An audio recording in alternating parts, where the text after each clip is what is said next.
Then Solomon assembled the elders of Israel,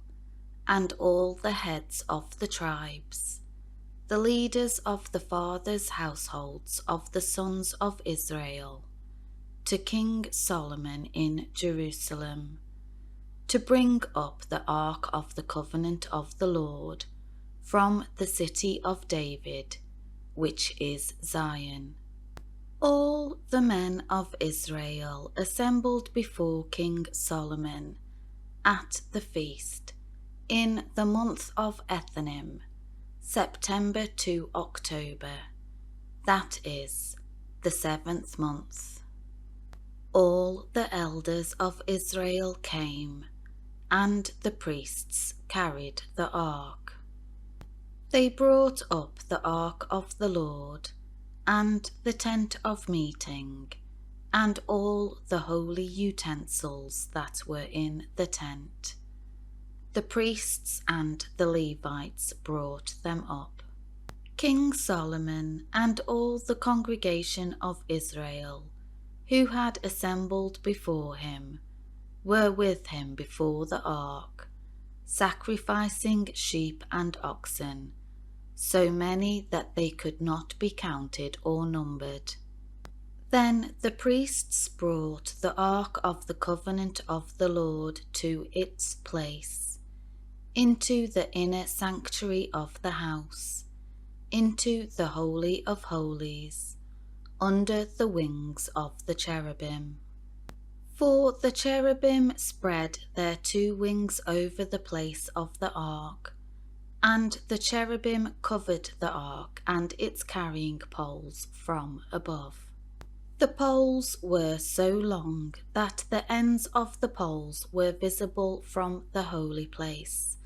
that was in front of the Holy of Holies, but they were not visible from the outside. They are there to this day, the date of this writing. There was nothing in the ark except the 2 tablets of stone,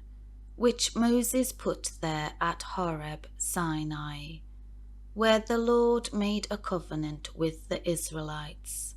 when they came out of the land of Egypt. Now it happened that when the priests had come out of the holy place, the cloud filled the Lord's house. So the priests could not stand in their positions to minister because of the cloud, for the glory and brilliance of the Lord had filled the Lord's house, temple. Then Solomon said, "The Lord has said that he would dwell in the thick darkness of the cloud. I have certainly built you a lofty house, a place for you to dwell in forever." Then the king turned around and blessed all the assembly of Israel, while all the assembly of Israel was standing. He said, "Blessed be the Lord, the God of Israel, who spoke with his mouth to my father David, and has fulfilled it with his hand, saying, Since the day that I brought my people Israel out of Egypt, I did not choose a particular city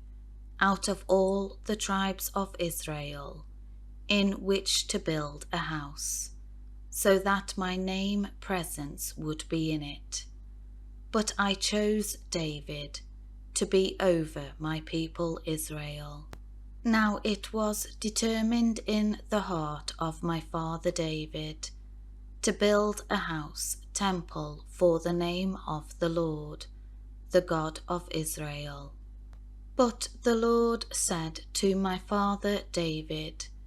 Because it was in your heart to build a house for my name, you did well, in that it was in your heart. Nevertheless, you shall not build the house, but your son, who shall be born to you. It is he who shall build it for my name and my presence. Now the Lord has fulfilled his word which he spoke. I have risen in the place of my father David, and have taken my seat on the throne of Israel, just as the Lord promised, and have built the house, temple, for the name of the Lord, the God of Israel. There I have made a place, in the Holy of Holies, for the ark, in which is the covenant, solemn agreement of the Lord, which he made with our fathers, when he brought them out of the land of Egypt. Then Solomon stood in the courtyard, before the altar of the Lord, in the presence of all the assembly of Israel, and spread out his hands toward heaven. He said, O Lord, the God of Israel, there is no God like you in heaven above or on earth below, who keeps the covenant and shows loving kindness to your servants who walk before you with all their heart. You who have kept what you promised to your servant my father David. You have spoken with your mouth, and have fulfilled your word with your hand, as it is this day. Now, therefore, O Lord, the God of Israel, keep for your servant my father David that which you promised him when you said, You shall not be without a man, descendant, to sit on the throne of Israel, if only your sons take heed to their way of life, to walk before me, according to my laws, as you have done. Now, O God of Israel, please let your word, which you have spoken to your servant David my father, be confirmed. But will God indeed dwell on the earth? Behold, heaven and the highest heaven cannot contain you. How much less this house which I have built? Yet graciously consider the prayer of your servant and his supplication, O Lord my God, to listen to the loud cry and to the prayer which your servant prays before you today, that your eyes may be open toward this house night and day, toward the place of which you have said, My name, presence shall be there, that you may listen to the prayer which your servant shall pray toward this place. Listen to the prayer of your servant and of your people Israel, which they pray toward this place. Here in heaven, your dwelling place, hear and forgive. If a man sins against his neighbour, and is made to take an oath of innocence, and he comes to take the oath before your altar in this house, temple, then hear from heaven, and act and judge your servants, condemning the wicked by bringing his guilt on his own head, and justifying the righteous by rewarding him in accordance with his righteousness. When your people Israel are defeated before an enemy, because they have sinned against you, and then they turn to you again, and praise your name, and pray, and ask for your favour and compassion in this house, temple, then hear in heaven, and forgive the sin of your people Israel, and bring them back to the land which you gave their fathers. When the heavens are shut up, and there is no rain, because they have sinned against you, and they pray toward this place, and praise your name, and turn from their sin when you afflict them, then hear in heaven, and forgive the sin of your servants, and of your people Israel. Indeed, teach them the good way in which they should walk, live, and send rain on your land, which you have given to your people as an inheritance. If there is famine in the land, or if there is pestilence, plague, blight, mildew,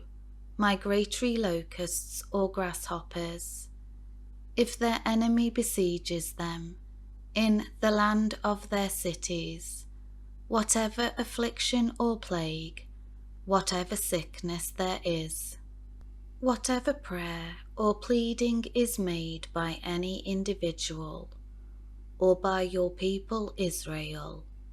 each knowing the affliction of his own heart, and spreading his hands out toward this house, then hear in heaven your dwelling place, and forgive, and act, and give to each according to his ways, whose heart, mind you know, for you and you alone know the hearts of all the children of men, so that they may fear you with reverence and awe all the days that they live in the land which you have given to our fathers. Moreover, concerning a foreigner who is not of your people Israel, but comes from a far distant country, for the sake of your name, to plead with you, for they will hear of your great name, your strong hand of power and outstretched arm, when he comes and prays toward this house temple. Hear in heaven your dwelling place, and do, according to all for which the foreigner calls upon, praise to you, so that all peoples of the earth may know your name, and fear you with reverence and awe, as do your people Israel, and that they may know without any doubt that this house which I have built is called by your name. When your people go out to battle against their enemy, by whatever way you send them, and they pray to the Lord toward the city which you have chosen, and the house that I have built for your name and presence, then hear in heaven their prayer and their pleading, and maintain their right, and defend their cause. When they sin against you, for there is no man who does not sin, and you are angry with them, and hand them over to the enemy, so that they are carried away captive to the enemy's land, whether far away or near. If they take it to heart in the land where they have been taken captive, and they repent and pray to you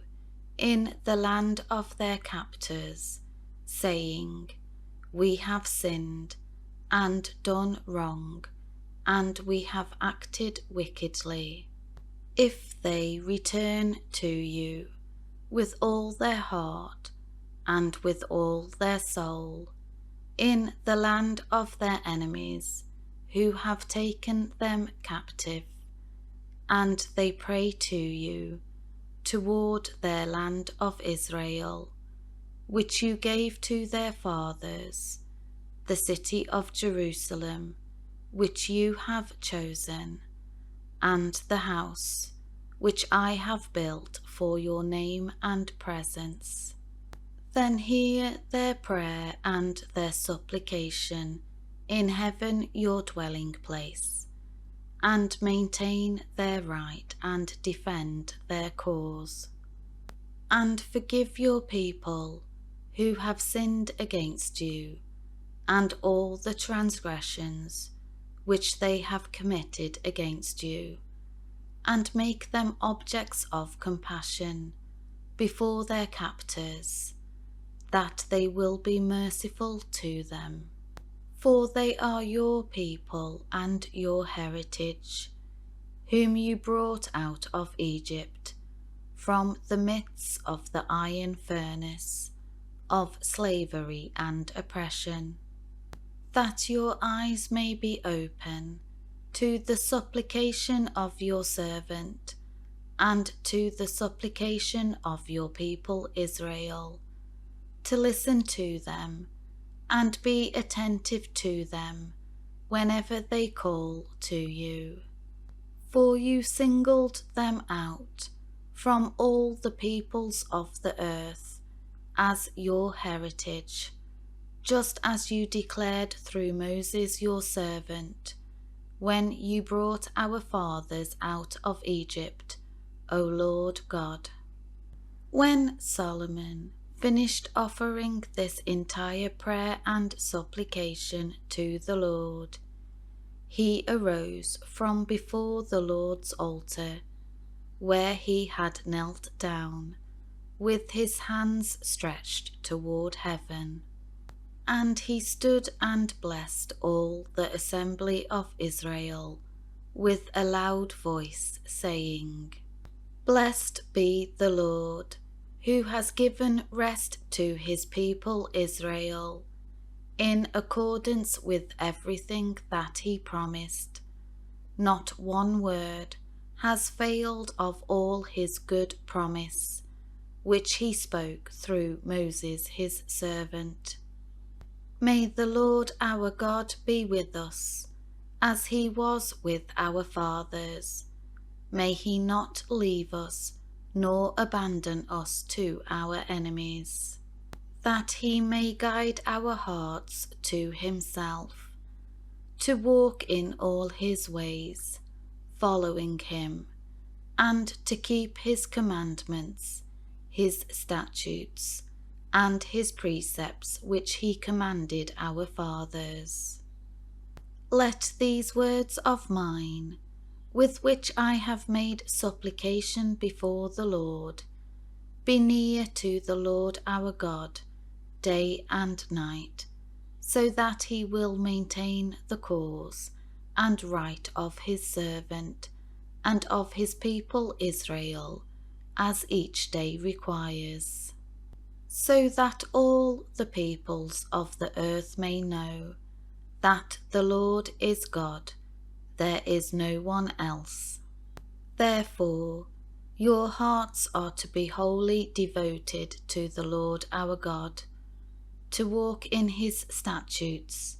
and to keep his commandments, as you are doing today. Then the king and all the people of Israel with him repeatedly offered sacrifice before the Lord. Solomon offered as peace offerings to the Lord 22,000 oxen and 120,000 sheep.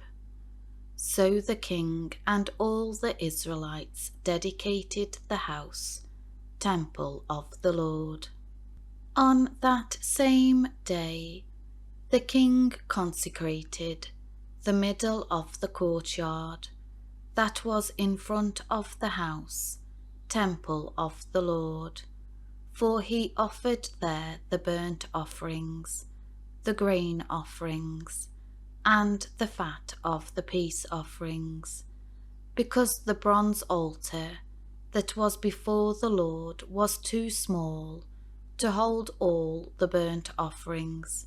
the grain offerings, and the fat of the peace offerings. So at that time Solomon held the feast, and all Israel with him, a great assembly, from the entrance of Hamath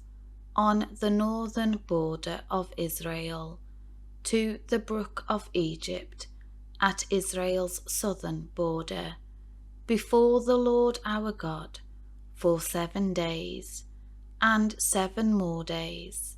beyond the prescribed period for the Feast of Booths, 14 days in all. On the 8th, 15th day, he sent the people away, and they blessed the king. Then they went to their tents, joyful and in good spirits, because of all the goodness which the Lord had shown to David his servant and Israel his people.